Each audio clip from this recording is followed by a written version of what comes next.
Bonjour, je suis Patricia de la chaîne YouTube Patricia So French Couture et vous pouvez me retrouver tous les jours sur mon Instagram sur Patricia So French Couture. Je sais, j'ai la même tenue que dans mon haul tissu, parce que je suis dans la même journée. Maintenant je me change quand même de temps en temps. Parce que c'était plus facile de tourner 2 vidéos d'affilée parce que j'avais pas prévu de recevoir tous ces tissus. Et donc du coup j'avais prévu de faire mon podcast et vous raconter mes choses que j'avais cousues mais pas les tissus. Bref, si vous l'avez pas vu, je vous mettrai le petit tige de ce côté. Aujourd'hui donc au menu nous allons avoir des petites culottes, des mouchoirs, des bodys et un polo. Voilà. Allez, on commence tout de suite. Donc nous sommes aujourd'hui lundi 15 février. Donc c'est le lendemain de la Saint-Valentin. Qu'est-ce que vous avez cousu pour messieurs, mesdames? Donc nous, ici mon conjoint n'a pas trop fêté la Saint-Valentin. C'est pas tous les trucs un peu commerciaux, il n'aime pas trop ça. Mais bon bref, j'aime quand même lui faire un petit quelque chose qu'il aimerait avoir et que je prends jamais le temps de le faire parce que ça prend 2 minutes et donc on n'a jamais le temps de 2 minutes. Et j'ai pris les 2 minutes. Donc rien de bien extraordinaire, vous attendez pas à la super cousette. J'ai vu qu'il y avait Virginie de l'atelier de vie qui allait coudre un portefeuille pour son conjoint, mais non, je suis pas partie aussi loin. Moi j'ai cousu des mouchoirs. Et quand même j'ai fait un petit emballage et tout là, avec du biais, c'est pas sympathique. Bref, il aime bien les mouchoirs en tissu par rapport aux mouchoirs en papier, que quand il se mouche avec sa barbe des fois qui pousse, donc du coup il a des morceaux de papier partout qui lui restent et donc il aime bien ça. Je lui en avais cousu il y a 2 ans peut-être et il les a perdus ou bref, j'ai dû les jeter quand c'était vraiment trop sale et que j'arrivais pas à les réavoir. Et par contre ce que j'avais beaucoup de mal, c'est pour ça que j'avais du mal à lui coudre, c'est que j'ai essayé de faire des mouchoirs dans différents tissus et ça marche pas. Donc soit ils absorbent pas bien, soit c'est super dur pour le nez, donc vous avez le nez qui est tout rouge.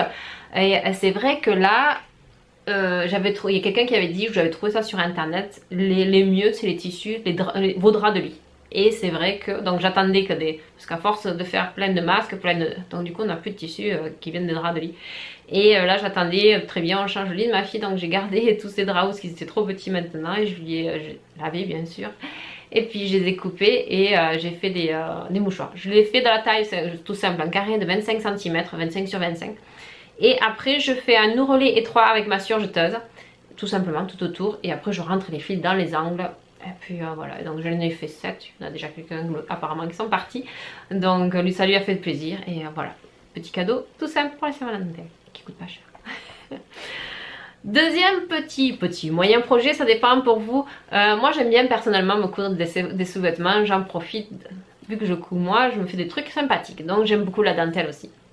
Il y avait sur Mercurist un concours, je sais pas si j'ai gagné ou pas, je pense pas parce que il fallait faire une photo rigolote.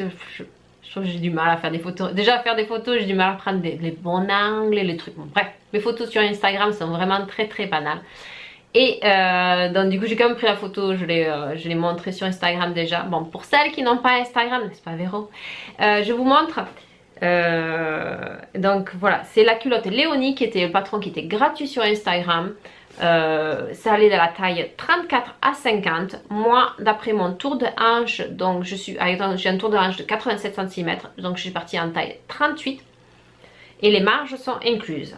Donc je vous montre la première, j'ai fait celle-ci et pareil j'ai fait avec des chutes de tissu et des chutes d'élastique que j'avais parce que c'est vraiment un projet dernière minute que j'ai vu, il avait le patron gratuit, je me suis dit tiens je participe au concours sachant que je ne gagnerai pas, en général je ne gagne pas au concours, mais je me suis dit je vais utiliser ce que j'avais, donc c'était des chutes que j'avais quand j'ai essayé de faire des soutiens-gorge et ça c'est les chutes d'élastique normalement qui vont dans les soutiens-gorge, donc c'est vraiment et ça c'était mon jersey de viscose que j'avais fait mon col roulé.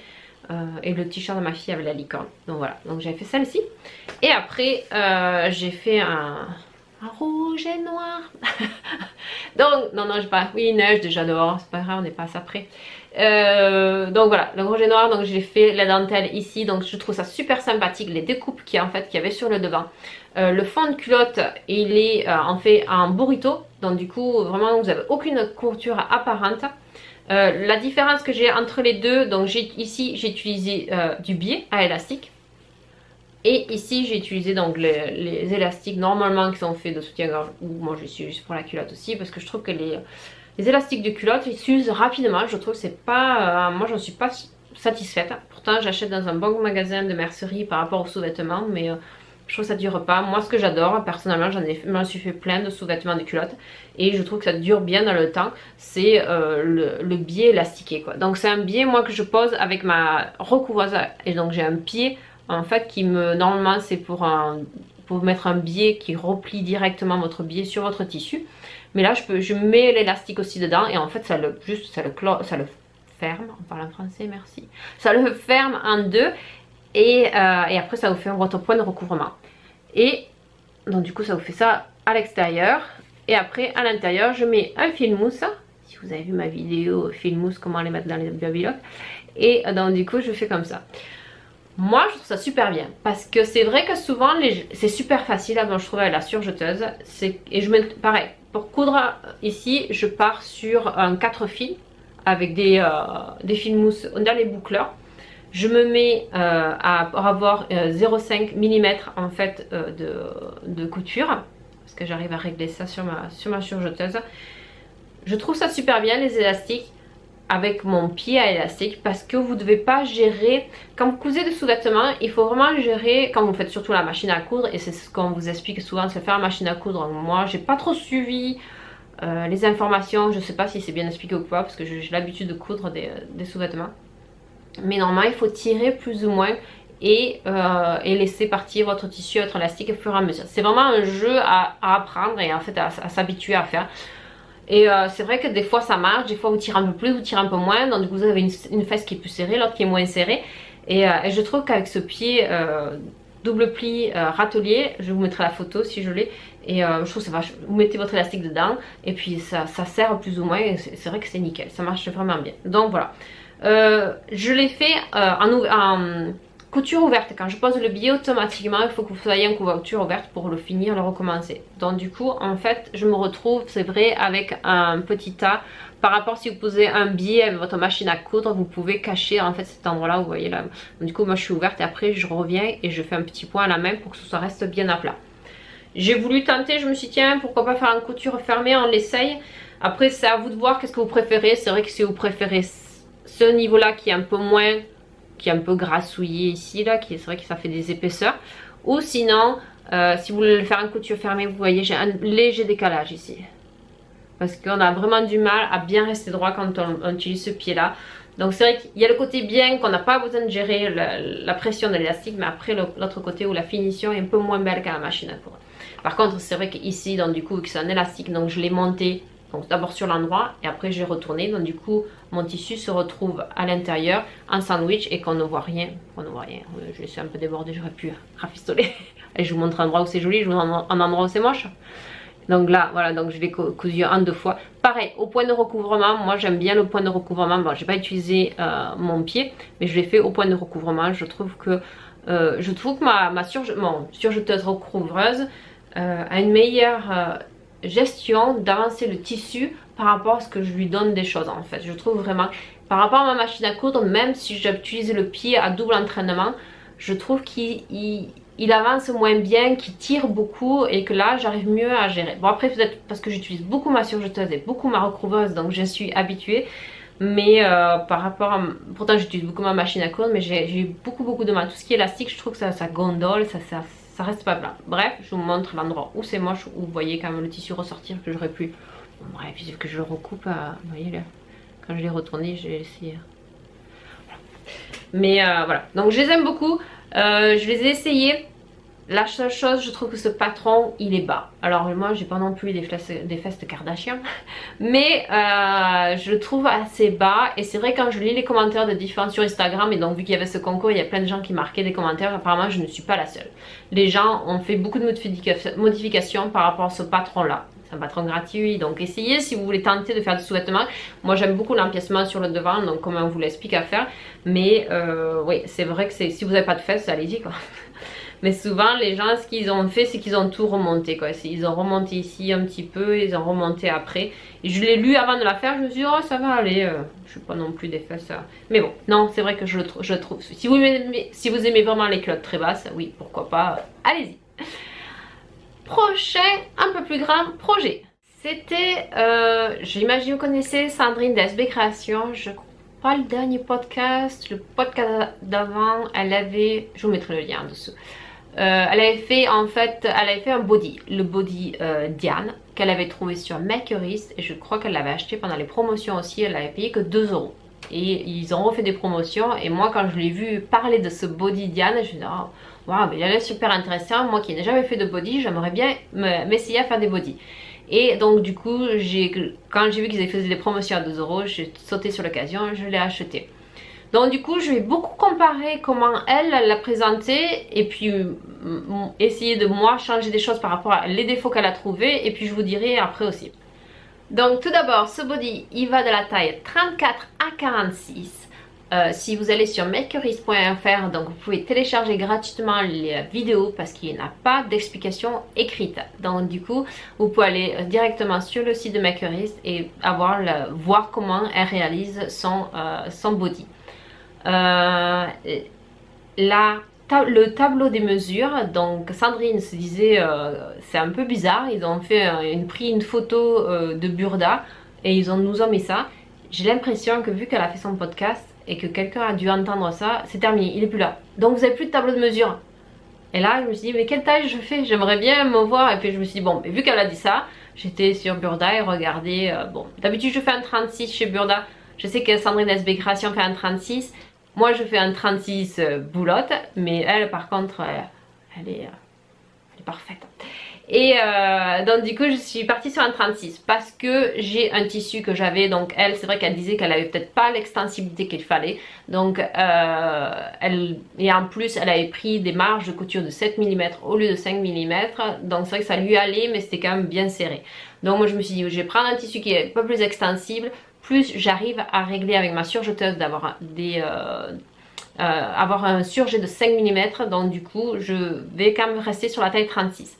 Après elle a deux tailles, elle a une taille en fait pour les grandes et une taille pour les petites. Je trouve pas que j'ai un buste qui est grand. J'ai jamais eu de problème par rapport aux différents patrons que j'ai fait, que je mesure 1m69. En général la stature des patrons c'est 1m68 et j'ai pas de problème, ma taille tombe au bon endroit des tailles. Mais la combinaison que j'avais fait, je vous avais montré Burda, c'était un Burda russe que j'avais fait, je la trouvais juste au niveau de la taille. Et c'est vrai que je l'ai eu reporté et en fait je ne peux pas la porter quoi. Dès que je m'assois c'est super désagréable. Donc je me dis que peut-être je suis un peu plus grande que la stature normale. Donc je suis partie comme elle, je suis partie sur les corps un peu plus allongés que la normale et je regrette pas. Donc vraiment si vous êtes une taille normale, en gros faites prenez pas le normand mais prenez les plus grands même si vous avez partie des grands. Donc voilà, j'ai détesté personnellement, mais après ça c'est mon avis. Elle fait tout son tuto sur vidéo, donc c'est vrai qu'étape par étape, donc faut regarder une vidéo. Moi personnellement cette semaine là ma fille était à la maison, à l'école à la maison, donc du coup j'avais pas mon ordinateur portable, elle avait Zoom, les classes à la maison, donc du coup je me retrouvais sans rien, juste avec mon petit téléphone en train de regarder les vidéos. Je trouve ça pas un peu pénible quoi, pour juste regarder comment elle monte ça ou ça ou ça. Je n'ai pas besoin de tout le temps, toutes les 2 minutes quoi, c'est juste pour voilà, pour progresser. Donc c'est pas quelque chose que j'ai vraiment apprécié par rapport à ce patron là. Et en plus son tuto vidéo, elle a des choses qui sont écrites un peu partout. Je trouve que c'est bordélique en gros. Donc du coup quand vous achetez le patron, donc en dessous du patron il y a quelques informations mais vous n'avez pas tout là. Après quand vous avez téléchargé la vidéo vous avez quelques informations écrites là mais vous n'avez pas tout là. Et après donc vous avez le patron PDF que vous téléchargez et que vous avez. Donc sur le patron PDF vous avez que les pages à coller.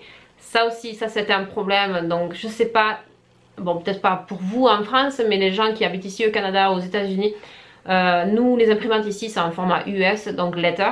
Et c'est vrai que c'est pas du format A4 du tout. Et là j'imprime le patron, oui j'ai bien regardé si ma taille de mon carré correspondait, ça correspondait bien, j'ai bien fait sélectionner que ça soit au même, que j'ai pas besoin d'ajuster, j'ai bien sélectionné sur l'imprimante, mais j'ai des décalages quoi, ils sont énormes quoi. Si je retrouve la vidéo, je vous ai fait une petite vidéo pour vous montrer les décalages, c'est assez impressionnant les décalages qu'il peut y avoir entre les planches de patron et tout ça. Donc ça a été, par rapport à ça, c'était pas super, puis en plus ça me coupait entre les deux pages, donc je me retrouvais avec une ligne toute blanche. C'était pas quelque chose que j'ai apprécié. Et en plus, bon, Sandrine elle avait dit qu'au niveau des hanches, elle trouvait que l'arrondi en fait montait beaucoup trop haut. Si c'était elle, elle le diminuait de 4 cm. Moi j'ai dû l'écouter à moitié parce que moi je l'ai diminué, je l'ai rabaissé que de 3 cm, ça me suffisait en fait 3 cm. Mais je sais pas pourquoi j'ai pas suivi son conseil, mais je sais pas. Pour moi elle m'avait dit 3 et puis quand je l'ai recouté je me suis dit ça a dit 4. Tant pis je vais laisser sur 3. Donc du coup quand je refais la forme en fait avec ma règle perroquet, quand j'ai refait la forme, j'en ai profité parce que du coup j'avais un décalage attention à ce niveau là qui ne correspondait pas. Donc j'ai tout retracé en fait, j'ai tout patronné la partie culotte en fait du body, que j'ai tout patronné par rapport à ça. Donc pour les marges de couture, je suis partie en 4 fils, donc je vous mettrai mes réglages, je pense que j'ai fait une petite vidéo. Je suis en position B, j'ai une largeur de 5,5 et j'ai une longueur de 2,5 et c'est vrai que ça marche bien, vous suivez bien en fait le couteau pour que ça passe, que ça fasse 5 mm. Je suis assez surprise par rapport à ça. Donc elle nous donne, donc on achète ce patron là, elle nous dit qu'il y a des marges de 5 mm, mais quand vous regardez ces vidéos, moi j'ai fait une marge de 5 mm. Ça ressemble pas du tout à sa vidéo. Sa vidéo, vous voyez bien que c'est une bonne marge de 0,7, les marges normalement qu'on prend. J'ai peur qu'avec le temps, quand même 5 mm, même si c'est un jersey de bambou que j'ai pris qui est quand même très extensible, j'ai peur que ça se déchire, les coutures se déchirent au fur et à mesure. On verra, j'ai bien mis du fil mousse dans les boucleurs, dans les 2 boucleurs, on verra dans le temps que ça se passe ou pas. Mais c'est vrai que je comprends pas pourquoi, si elle a rajouté, parce qu'elle le dit au début, elle dit si vous voulez un peu plus de marge couture, juste rajoutez-les sur votre patron. Pourquoi pas nous le vendre déjà avec des marges de couture qui sont faites pour surjeteuses. Mais bon, il y avait ça. Il y a pareil, moi j'ai un problème au niveau de la vidéo, je crois que c'est au niveau du montage du col, Sandrine l'avait dit, ça y est toujours, il y a toujours ce problème là. Le col, le ourlet, il est très serré. Et Sandrine l'avait dit, c'est vrai que bon, mon tissu, moi c'est un jersey de bambou, donc ça va. Mais pour le passer, vérifiez quoi. C'est clair que... Parce que le problème aussi que j'ai trouvé au début, c'est qu'elle ne donne pas le taux d'extensibilité de votre tissu. Donc, elle vous donne... En fait, elle vous dit, voilà, choisissez un tissu qui est extensible, mais elle vous dit pas combien de taux. Et elle dit, vous montre, moi j'ai choisi celui-là avec un taux d'élastane de 6%. Mais moi j'ai été voir, parce que je me posais la question, elle parle de l'élastane mais pas de l'extensibilité du tissu. Et j'ai été voir sur Google, donc j'ai été me renseigner. Et en fait le taux d'élastane dans un tissu, ce n'est pas du tout le taux d'extensibilité. En fonction des tissus que vous avez, c'est plus ou moins extensible. Donc elle part sur un tissu élastane de 6%. Mais c'est pas de taux d'élasticité. C'est le taux d'élasticité, donc vous savez, vous prenez 10 cm et vous le tirez sans qu'il exagérer non plus, vous regardez et après vous faites le pourcentage. Donc moi j'ai un taux de l'extensibilité de 6%, mais ça ne correspond pas à 6% d'élastane. Je ne sais pas, moi en plus souvent quand j'achète les tissus, je n'ai pas la composition exacte des tissus, donc c'est pas, j'ai pas apprécié à ce niveau-là. Je l'aime beaucoup, même si j'arrête pas de critiquer, je l'aime beaucoup ce body, j'aime le résultat, j'aime vraiment, donc même si je le critique, vous en faites pas, à la fin en gros je vais en refaire d'autres. Donc je vous le montre. Donc bref, j'ai pris un jersey de bambou, donc très extensible, donc j'ai pas de soucis à ce niveau là. Pour les ourlets de manches, je n'ai pas eu de problème par rapport à Sandrine qui avait le problème, qui avait laissé donc les manches ouvertes, fait son ourlet et après fermé. Parce que pareil, donc là j'étais revoir la vidéo juste pour savoir quel était son ourlet de manche qu'elle voulait, parce qu'on ne sait pas en fonction des patrons, c'est 2, 3 ou 1 cm. Et là elle a un ourlet de 1 cm. C'est vraiment petit, j'avais jamais fait ça. Et ça s'est bien passé. En fait, moi sur ma recouvreuse, donc je suis partie recouvreuse de ma surjeteuse recouvreuse, donc j'ai un pied de recouvrement, mais aussi j'avais acheté plus pour la partie surjeteuse, mais que je peux utiliser avec mon recouvrement, c'est un pied courbe en fait qu'ils appellent. Et donc du coup il est moins large. Et donc j'ai pu passer mon pied courbe en fait à l'intérieur pour faire mon recouvrement à l'intérieur. Et j'ai pas de problème.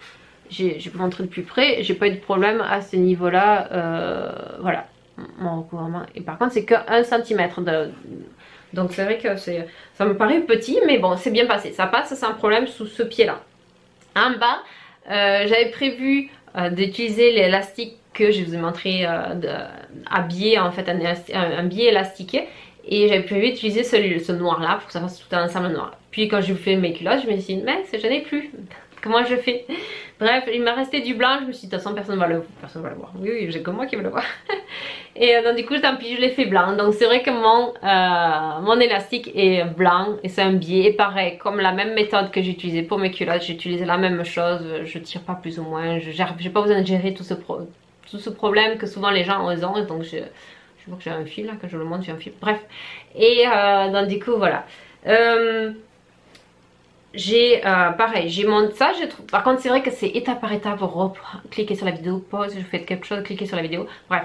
Et donc là j'ai fait pareil là, pour fermer ici, donc par contre j'avais pas de bande à pression, donc j'avais que des boutons à pression que j'ai venu coudre directement à la main. Je suis venue les coudre ici au niveau des... J'en ai mis 3, elle en conseille que 2, mais moi je le trouvais plus large. Alors vu que j'ai changé mon échancrure, est-ce que moi ça m'a... Pourtant au milieu j'avais pas changé quoi que ce soit.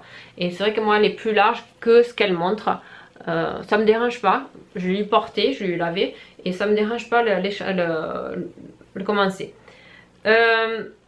C'est vrai que Sandrine elle se plaignait comme quoi ces boutons de pression, la bande de boutons de pression en fait qu'elle avait cousu, c'était dur à enlever, mais elle regrettait pas parce qu'elle me faisait au moins que ça tenait.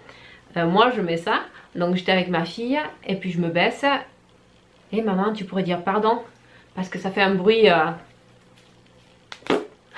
Elle croyait que j'avais pété quoi. Et non, c'est un des boutons de pression qui est parti quoi. C'est vrai que je pense que je vais les changer.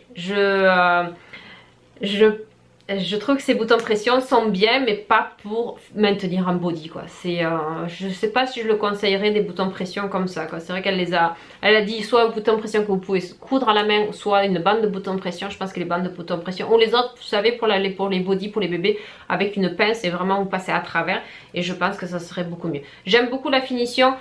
J'ai pas changé par rapport à Sandrine. Sandrine elle avait dit qu'elle avait un truc, la partie de devant qui allait derrière ou je sais pas trop quoi. Moi je laissais comme le patron avait dit et c'est vrai que j'aime beaucoup la finition, donc vraiment c'est retourner à l'intérieur. Après vous cousez votre bande ici, donc c'est une bande que moi j'ai juste un morceau de tissu que j'ai rajouté ici, un ruban et puis après j'ai cousu par dessus, donc voilà. Mais sinon le tombé est superbe, franchement c'est clair, il va super bien au niveau des épaules, ça tombe où c'est qu'il y a mes épaules, ça moule bien le corps. Au niveau c'est vrai que du col roulé je comprends tout à fait pourquoi Sandrine elle a fait d'autres soupules et puis elle a juste changé le patron, ça tombe vraiment bien et tout bien. À part moi je veux dire, mais après la grandeur vraiment je regrette pas d'avoir pris un peu plus lent, mais les boutons de pression là faut que je les change quoi, parce que sinon ma fille elle va dire que je pète toutes les 2 minutes quand je le porte. Mais bon, donc voilà, je vous le montre. Pas en entier, mais je vous le montre porté et je reviens tout de suite après.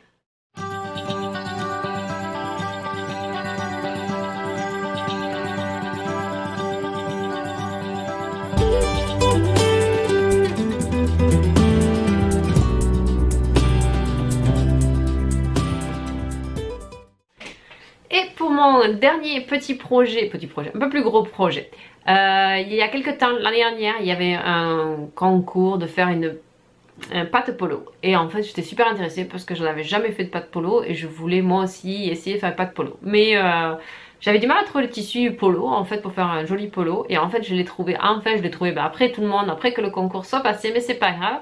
Donc j'ai trouvé un tissu polo. Et puis j'avais déjà vu en fait déjà au mois de mars 2020 dans ce burda là il y avait un polo avec des plis en fait sur le côté. Je trouve assez sympathique et basique. Donc j'ai pris mon tissu polo, j'ai découpé d'après le patron, j'ai rajouté 1 cm de marge de couture, je l'ai fait en taille 36.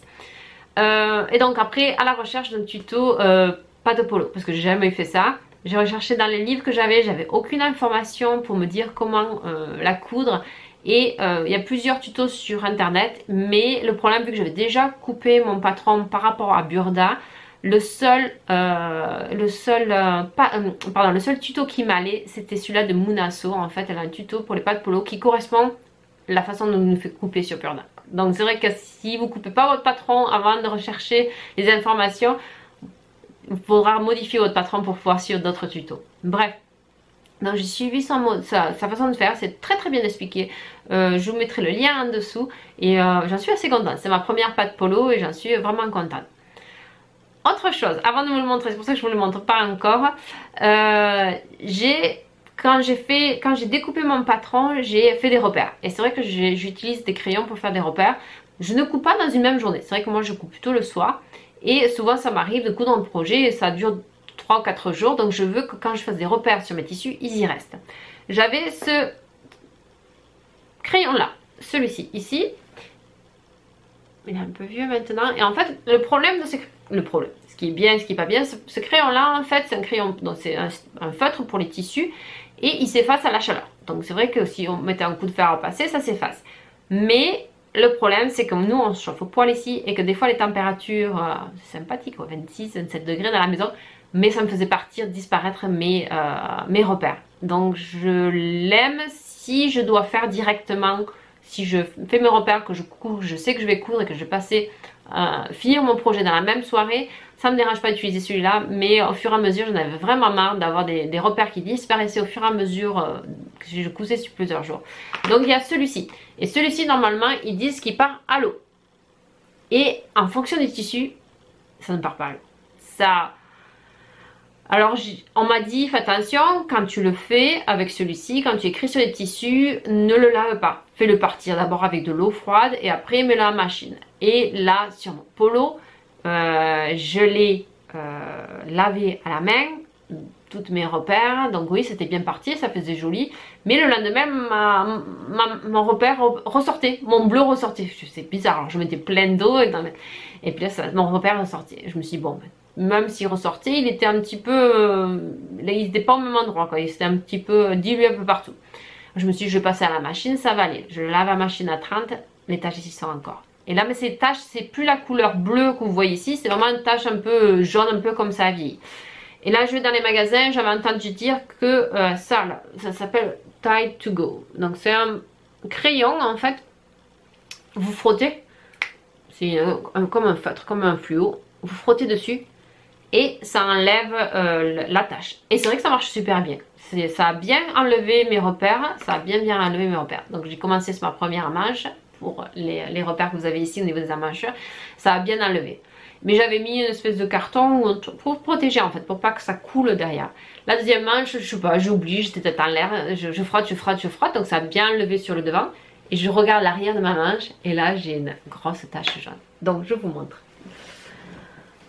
Donc voici mon polo. Avec des pinces ici, 3 pinces sur le devant. Un ourlet, le col polo avec la patte polo, et je vous montre mes taches en même temps en tant que j'y suis. Donc ici, est-ce qu'elle est ici? Non, ici elle n'y est plus, elle y est par contre à l'arrière ici. Il suffira juste que je les frotte en fait, mais je voulais vraiment vous montrer le problème que j'ai souvent avec ces crayons là. Donc là ici pareil, je les fais disparaître, donc à l'avant elle n'y est plus, et c'est celle-là qui a passé à travers ici, donc à travers on voit que ça, vous voyez la tache, et ça va partir sans problème. Et pareil, il va falloir que je les frotte au niveau des pinces ici pour mes repères au niveau des pinces, et il va falloir juste que je les frotte. Donc c'est vrai que c'est pas, ces feutres là je les aime, mais je les aime pas non plus. Je trouve qu'ils, sur certains tissus, ça fait pas ça sur tous les tissus. Mon tissu maille de polo, c'est vraiment, ça y reste à l'intérieur, c'est assez épais, c'est vrai que ça a une belle tenue, je la trouve très jolie comme maille, je regrette vraiment pas de l'avoir acheté, mais par rapport à ça, c'est un peu pénible. J'ai fait un petit flex, je voulais faire un truc un peu Lacoste, mais sauf que j'ai fait Patricia So French Couture, et je remercie encore ma copine Sonia de So You Leather qui m'avait envoyé ce tissu de transfert à lit qui est super joli. Donc je vous montre ma pâte de boutonnage, je me rappelle plus comment je l'ai fait, regardez ce monosso exactement. Ça fait un petit moment que je l'ai fait, mais j'en suis super contente. Mes boutonnières ici. Ce que je regrette un petit peu, je savais pas trop, j'ai pas trop compris ce Burda ici. Pour coudre ici en fait, si vous cousiez, et ce que j'ai fait moi ici à l'envers, j'ai monté tout à la main. En fait j'ai fait une couture à la main avant de faire la surpiqûre. Et c'est pas super propre. Moi ça se voit pas parce que ça va être dessous mon col là, mais je trouve que, vous voyez ma couture à la main, et après quand j'ai recousu par dessus ça fait des petites vaguelettes là, je trouve ça pas super propre. J'ai eu des gros problèmes aussi, pourtant ma machine, je trouve que ma machine à coudre passe assez bien pour les boutonnières, il n'y a pas de problème, mais au niveau d'ici, il y a quand même pas mal d'épaisseur, donc pour le bouton ça va, mais pour faire le trou de la boutonnière, il y a pas mal d'épaisseur, et là je trouve que c'est pas super. Elle le dit bien, Munasso, si on veut, on peut faire les boutonnières avant de le monter sur le polo. Mais moi, je les ai fait après, c'est très bien passé ici. Ici, c'est très bien passé. Mais ici, on est dans le coin, on rabat, on rajoute, on retourne. C'est vrai que ça fait trop d'épaisseur et c'est pas plat. Je pense que c'est ça le problème. Donc, à ce niveau-là, je trouve que c'est pas très... Très joli. Mais après sinon aucune difficulté, c'est comme un t-shirt quoi, il n'y a rien qui se monte, c'est tout. J'ai monté donc les épaules, après j'ai monté les manches, j'ai laissé ouvert et puis j'ai monté tout le côté tout d'un coup. C'est vrai que Burda fait fermer le côté et monter des manches comme si c'était une chemise pour bien ajuster l'embut de manche. Mais moi je ne l'ai pas fait parce que j'aime bien faire ça à la surjeteuse et donc du coup je mets pas de fil de France ou quoi que ce soit, je tire au fur et à mesure pour répartir en fait ma manche pour que ce soit au bon endroit parce que j'ai tout surjeté en fait. J'ai fait un surjet 4 fils, pop pop pop et c'est terminé. Je vous montre à l'envers, je le retourne.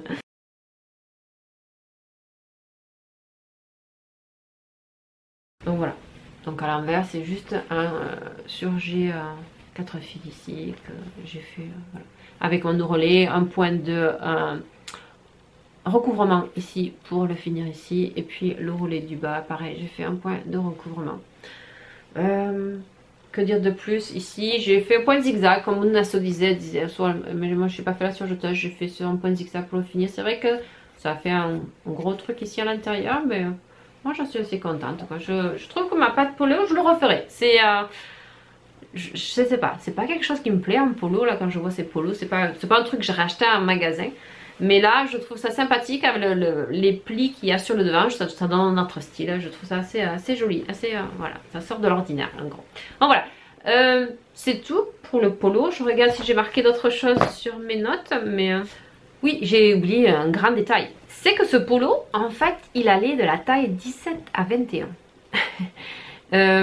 Oui, donc la taille 17 à 21 c'est fait pour les gens qui sont plus petits. Moi en général je fais un 36 et donc du coup il a fallu que je passe de la taille 17 à 21 à la taille 36. Et en fait j'ai agrandi le patron suivant ici en fait. Il y a plein d'explications dans les livres Burda en fait, ils vous disent comment agrandir, comment passer d'un patron à l'autre et comment les agrandir et où est-ce que vous faites la taille. Donc il ne faut pas oublier, donc quand vous agrandissez ici, il faut agrandir aussi au niveau des manches, il faut allonger un petit peu les niveaux des manches.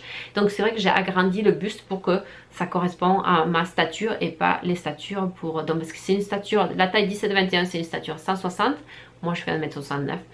Donc voilà, j'ai rajouté 5 mm au niveau des manches et 15 mm, 1 cm et demi au niveau du buste. Ce qui était bizarre au début quand je lisais Burda, je me suis dit attendez, la Burda ils ont fait une faute de frappe, mais après de plusieurs recherches, non, le Burda avait raison. Du coup il y a un morceau en fait qui vous disent ça c'est la paramenture de la fermeture. Mais là c'est un polo, il n'y a pas de fermeture, mais en fait la patte polo ici, ça s'appelle une fermeture. Comme une fermeture avec la c'est une fermeture. Donc j'ai appris un nouveau terme en couture. Donc voilà pour le petit polo, je vous le passe, je vous le montre. Je pense pas que j'ai le temps d'enlever les taches, donc je vais vous montrer un polo taché. Désolée.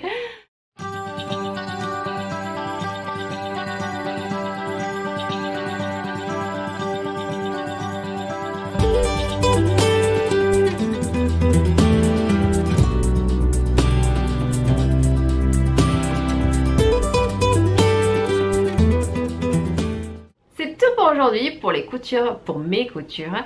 J'espère que vous avez apprécié, je vous fais de très gros bisous, je vous dis à très bientôt. Je suis en train de coudre deux petites choses pour enfants cette fois-ci.